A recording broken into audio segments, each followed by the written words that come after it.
Greetings, everyone, and Happy New Year. As 2022 has drawn to a close and the new year is now ringing in, it's time for what always has been one of my favorite videos of the year since I started doing this. And maybe that's because there's only one video that I actually do every year, but in any case, here it is. My top 10 books of 2022. Actually, though, this year it's going to be 15. As I was going through my list of books this year, there were about 15 books of the year that really stood out. It was another good year for me for reading, which I'm glad was the case because when I really took off reading like crazy, it was in 2020 when everything was shutting down and I had lots of spare time on my hands.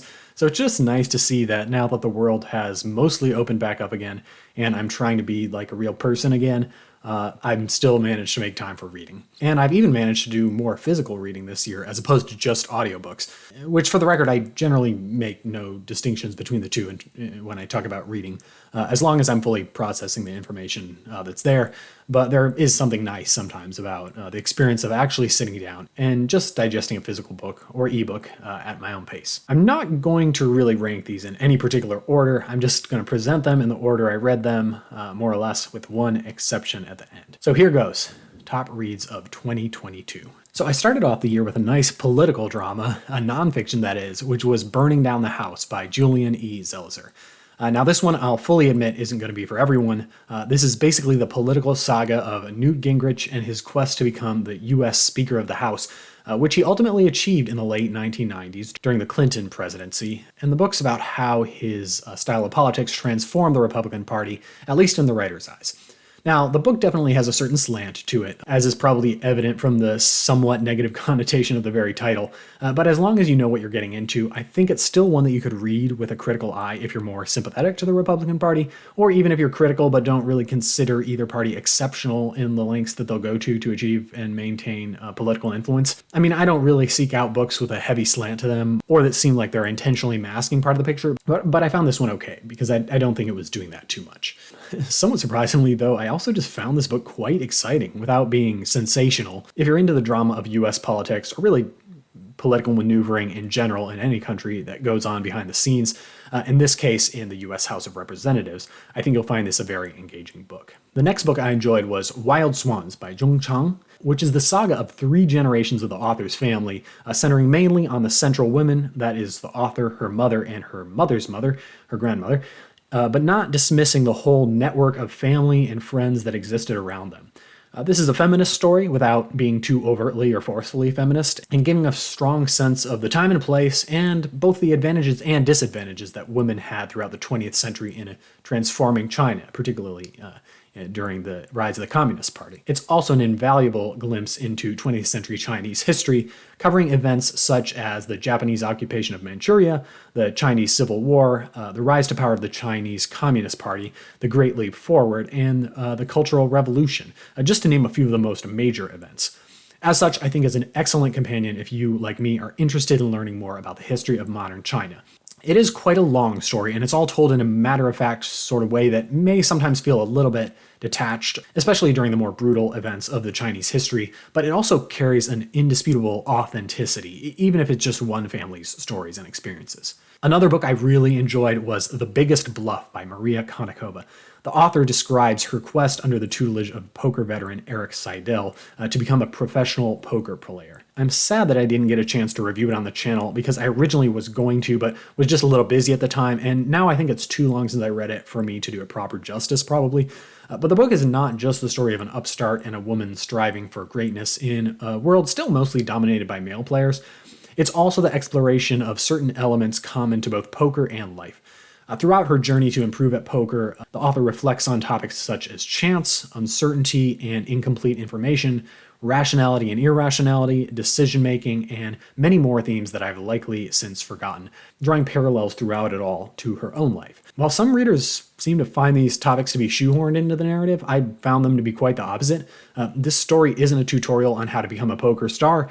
There's plenty of other material out there for you if that's your goal. It was rather the sense of the broader picture, the persistent awareness and even obsession with poker as simply a sort of microcosm of life that really gave this book its soul. And I talked with several others in my family who really enjoyed it too, even though they wouldn't have been so interested if it were simply about poker and nothing more.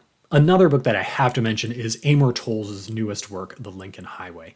His earlier work, A Gentleman in Moscow, is pretty much one of my favorite books I've ever read, quite possibly my favorite of the past 3 years at minimum, so I certainly had high expectations for this book. The Lincoln Highway is set in quite a different place than that one, in the US in the 1950s, and it takes place not over many years, but I think over just a couple of weeks, yet there still is plenty of time here for character development.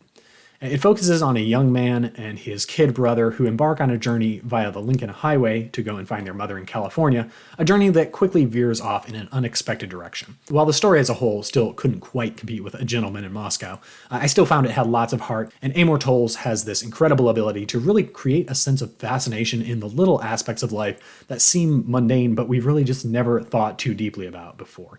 Amor Towles' style in general really makes you stop and appreciate the things that are right in front of you. The Lincoln Highway is certainly an ambitious project as it takes on the points of view of 8 different characters, though some more central than others, and also some better done than others in my opinion. But at its best moments, Towles recreated some of that feeling I associate with the great American novel, like something by Steinbeck, who almost certainly was an influence on Towles in writing this book. Next, I took on something completely different, King Lear by none other than William Shakespeare himself.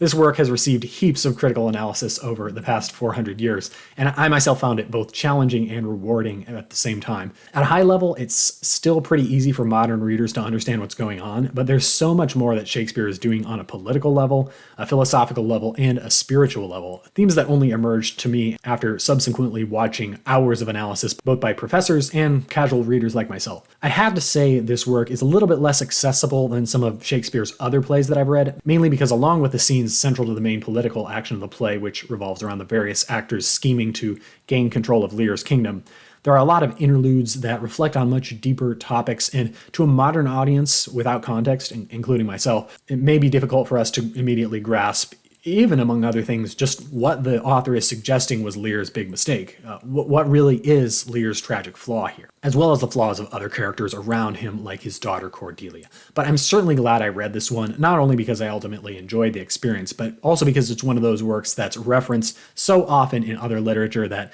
it feels like it opened my eyes to a whole realm of commentary and parallels that previously always just went over my head. Actually, the reason I came back to this one, which I started before but not finished, is because in the Lincoln Highway there are references, among other things, to King Lear. The next book I really enjoyed was the sci-fi short story collection Stories of Your Life and Others by Ted Chiang. It features 8 short stories, each of which I enjoyed in its own way. These are short stories that pack a powerful punch, as each of them really makes you think. And although they were sometimes challenging in that regard, I found it easy to get immersed in them and continue reading to learn how each story resolved. The centerpiece of this collection is Story of Your Life, on which the 2016 film Arrival was based. I actually read this one story back then before seeing the movie and enjoyed it at the time, so it was fun to return to Ted Chiang and to dive into more of his work here. Then there was Amusing Ourselves to Death by Neil Postman, a sort of extended essay about the evolution of information in the late 20th century, which, although it wasn't necessarily one of my best reads in terms of sheer entertainment, I think Neil Postman would be proud to hear me say that about his writing, because that's his whole point. Postman argues here that our growing love of entertainment, which has been accelerated by the advent of television, has facilitated a blurring of the distinction between true information and decontextualized facts with no real meaning. He fears that Americans in particular, but also the world as a whole, are moving towards a society in which we place entertainment value above rationality, which hampers political, educational, and other important discussions. I can hardly do it justice here in a few sentences, though, so if this sounds interesting to you, I'd encourage you to check out this 1985 work yourself. It's not too long, all things considered. I also did talk about it in a separate review on my channel. I picked up another work by Kazuo Ishiguro this year that I really enjoyed, which was Klara and the Sun. This more recent of Ishiguro's novels was one of those rare novels that was not only captivating while I was reading it, but also took on new layers of meaning by the time I finished it and took some time to process it afterwards. Like Ishiguro's other novels, or at least like The Remains of the Day, since that's the only one I've actually read so far, it addresses themes of emotional suppression, the power of memory, and humans' ability or inability to change. But it takes on a new setting, a future world in which, among other things, humanoid robots are purchased to serve as friends for young children, perhaps because it's emotionally easier to befriend a robot who will accept you unconditionally than a real person who may make you feel uncomfortable or even reject things about you. This book gives a lot to think about while also just remaining an emotionally powerful story. It's more character-driven than plot-driven, but it does have a plot, probably more so than The Remains of the Day. It's still told, though, in a similar way, where a lot of attention is placed on everyday scenes that seem somewhat unremarkable in themselves, but seem to take on a lot of meaning when placed all together. Next up, there's the big one, Vanity Fair by William Makepeace Thackeray. I was considering whether I'd place this among my best reads of the year because I enjoyed it very much, but much of that enjoyment extends beyond the text itself.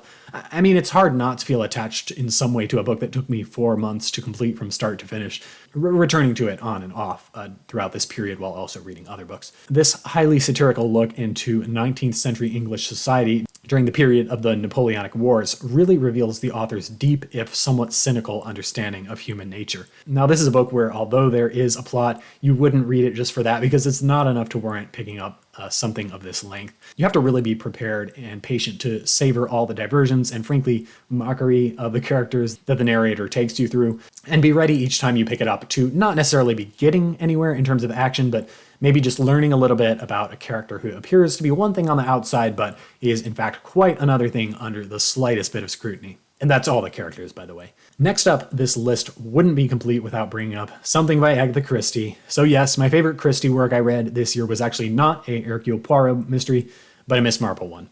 The Body in the Library was a really fun adventure with an excellent sense of time and place, a mystery that I think was exciting and well constructed, and all around good pacing. Not much more to say on that one, other than that if you want to hear more about it, I did make a separate review on it, and it was my favorite mystery of the year. After that, we're now getting to a couple of books I read more recently, within the past 2 months, and one of those books that really surprised me was Heaven by Japanese writer Mieko Kawakami. I heard a lot of praise for this book, which focuses on a boy in his early teens who's ruthlessly bullied at school and develops an unusual friendship with another girl who's also bullied. But I have to admit that as I was reading it, for the most part, I found it sort of unremarkable. There's also not really a strong plot to carry it along. It's more about seeing the thought processes, emotions, and reactions of the two main characters in response to the challenges they face. And yet, as things drew to a close and I had some time to process it, after all, I did read the book pretty quickly, the themes all came together a bit more in my mind, and I began to appreciate it enormously. I haven't really had that experience with a book since reading Fernanda Melchor's Hurricane Season last year, a rather grim book that was challenging and at times kind of disturbing to read, but that left a lasting impact once I had time to reflect on it, and ultimately left me almost wanting to go back and read it again, which is something I almost never feel these days. Part of my changing feelings about this book came as I began to consider some of the criticisms I initially had while reading the book and place them within a broader and more open context. For example, some readers complain, as I did at first, that the children in this book often don't feel like children at all, but feel like stand-ins for these much larger and more profound philosophical ideas. And I think people are absolutely right in this assessment, but by the end, I no longer believed this was an accident or unintentional. I think it was a stylistic choice, and that, in fact, Kawakami did something quite impressive in managing to make many of these characters both have a deep, philosophical, wise behind their years side, yet also another side that was just a realistic young child trying to figure out why suffering exists in the world, which is a big theme in this novel, whether there is meaning or purpose in suffering and how to find that. I'm working on a more thorough review of Heaven because there's a lot to talk about here, so hopefully I'll get that one done at some point, but I think I probably said enough here to give you a taste of whether it's the type of story that might appeal to you. Next up is a sort of science fiction book, although really much more than that, that's over 50 years old and that some of you probably read in school, but I did not. Following the strong recommendation of a coworker, I finally picked up Flowers for Algernon by Daniel Keyes, and I have to say I quite enjoyed it. This one was not really, as I previously thought, the story of a mouse who gains human-level intelligence. I think I was confusing it in some ways with The Rats of Nim, just because this book is known for its inclusion of a smart mouse named Algernon, and it's on the cover of many editions. But really, this book is the beautiful story of a mentally handicapped man who participates in an experiment to make him smart. And regardless of however it would ultimately end, I found it powerful, unsettling, sad, but ultimately also uplifting throughout the entirety of the book.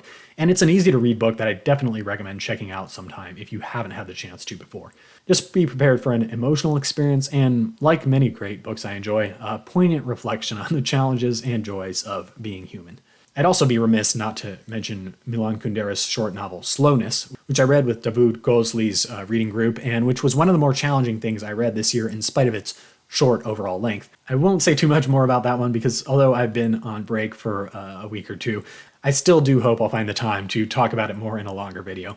I will just say that I think it's an interesting one because at first glance there can be a temptation to read it very quickly in spite of its title and take away a simple message about the virtues of slowness. And I think the author is exploring the virtues of slowness in this novel, but I also think he's doing a lot more than we might realize from this very basic reading.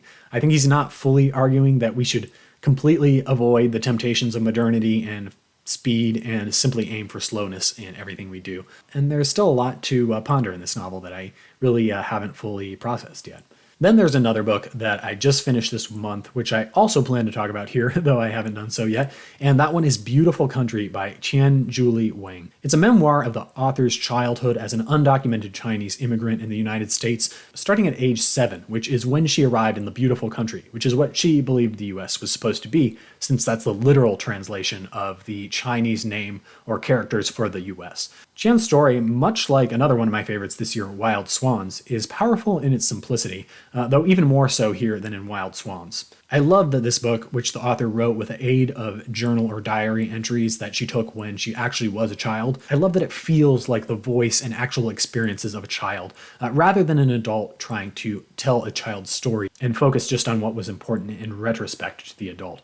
Yet the grown-up author is never fully absent from the story either, instead achieving a perfect balance that allows the child to speak while still acknowledging that this child is still very much a part of who she, the author, is today, even though she tried for a while in her life to forget about the challenges of these often painful years. But also like Wild Swans, it's not totally a story of pain. There's a lot of joy to be found too, and that may be what you remember the most. I think that that's what the author wants to remember most without forgetting about all the other things.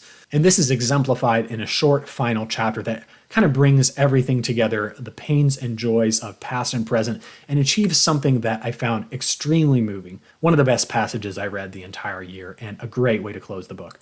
In fact, although I'm not ranking these books, I can confidently say that Beautiful Country would have been among my 5 favorite books of the year, and it's one that I think would be accessible and interesting for a very broad audience. I'd recommend this one for just about anyone. Finally, the book I saved for last is not the last one I've read this year, but one I reviewed on this channel much earlier in the year, and one which upon reflection stands out as my favorite book I've read all year. You probably haven't heard of it because it just doesn't seem to be that well known, but I enjoyed it enormously, and that book was the short story collection Thank You, Mr. Nixon by Gish Jen. And don't worry if you're not into politics, I promise you, despite the title, that's not really what this book is about. Rather, it's a set of stories about the intersection of Chinese and American cultures, spanning the 50 years from when China and the US first started opening up more to each other during the tenure of US President Richard Nixon, up until around the time that COVID struck in 2020. The characters in these stories, some of whom make multiple appearances, are both endearing and entertaining, lovable in their amusing little foibles, and these stories simply have a lot of heart. I also think they're the kind of stories that may be especially powerful for someone who is an immigrant themselves, not necessarily from a Chinese background, but an immigrant, particularly an Asian immigrant or a child of Asian immigrants in the United States. But I'm not sure about that, so let me know if you have your own thoughts there. But the tone of this entire collection manages to be lighthearted and humorous, but while still retaining serious undertones and often packing a powerful emotional punch. If there's one book I'd recommend this year, this is the one. So what's ahead for me next year in reading? Well, I've always been a little reluctant to make hard reading goals or to-read lists because in the end, that kind of thing usually just stresses me out unnecessarily. I want my reading to be mostly for fun and a little spontaneous, and at whatever pace it happens. I definitely noticed myself at times this year feeling kind of overwhelmed, as many of us probably do, with the feeling of so much to read in so little time, not to mention all the other things I have to do in life. So I hope this year to really just take one thing at a time and enjoy the experience of whatever I'm reading right now, rather than getting caught up in this self-constructed world of goals and urgency to read everything I possibly can as fast as I can. But in a general sense, I do hope to continue reading a good combination of nonfiction, political, historical, and otherwise, along with some more serious fiction novels, as well as some lighthearted ones, continuing, for example, on my romp through Agatha Christie's extensive collection, and maybe even checking out some other mystery writers as well. Other than that, I guess we'll just have to see what happens. Thanks for watching another reading year in review, and let me know what you enjoyed this year and what you hope to read this coming year. No obligations, though. A happy new year to everyone, and I wish you a peaceful and meaningful 2023, both in reading and in life. See you all next time.